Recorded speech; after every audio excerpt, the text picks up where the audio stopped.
Hi, I'm Reverend Eric Ovid Donaldson, Senior Minister of Unity Christian Church in Memphis, Tennessee, with a daily word for October the 11th, 2011. In my healing workshops that I conduct across the country, I often ask a very intriguing question of the participants. I ask them if they believe that God is alive. And almost to a person, they say, oh, yes, sure, absolutely, God is alive. And I begin to shake my head. And then you begin to see them question. And they say, what are you talking about, Reverend? Surely you, a minister, believe that God is alive. What are you saying? Are you saying that God is dead? And I tell them, no, I'm not saying that God is dead. I'm questioning whether or not God is alive. And you can imagine the conversation and the banter that follows. You can also imagine some of the thoughts that they have of me. But sooner or later, you begin to see a light turn on with many of the participants. And finally, I let the cat out of the bag. And I tell them that God is not alive like a human being is alive. But God is life itself. It's what Paul Tillich calls the ground of being.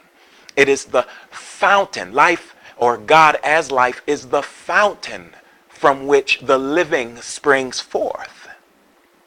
Everything that exists or ever will exist is pressed out of or springing forth from that fountain that is God into various forms of manifestation.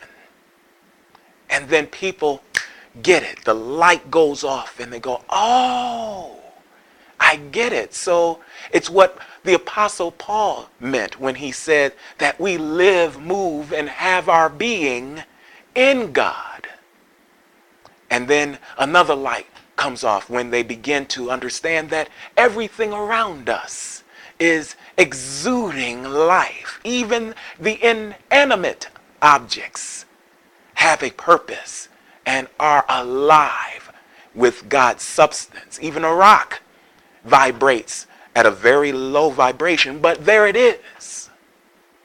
And so when we understand that God is life, and furthermore we understand that there is no iniquity in God, and even further come to the conclusion that we live, move, and have our being in that life, then we also understand what Myrtle Fillmore came to understand.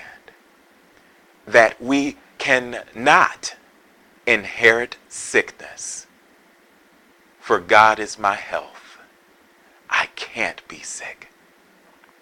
I am whole in God. I have vitality in God. God cannot be anything other than the life that God is. Do you want to know more about life and how to live it with wholeness and vitality? How to have a healthy, prosperous, and abundant life? If so, go to www.dailyword.com and read today's Daily Word installment. It will bless you.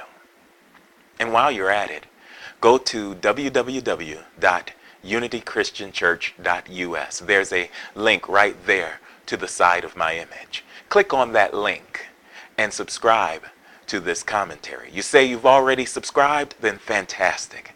Right below me, there's a button that says forward video. Click on it and share the moment with a friend or two. That's all I have for now. And may you live life and live it abundantly. God bless.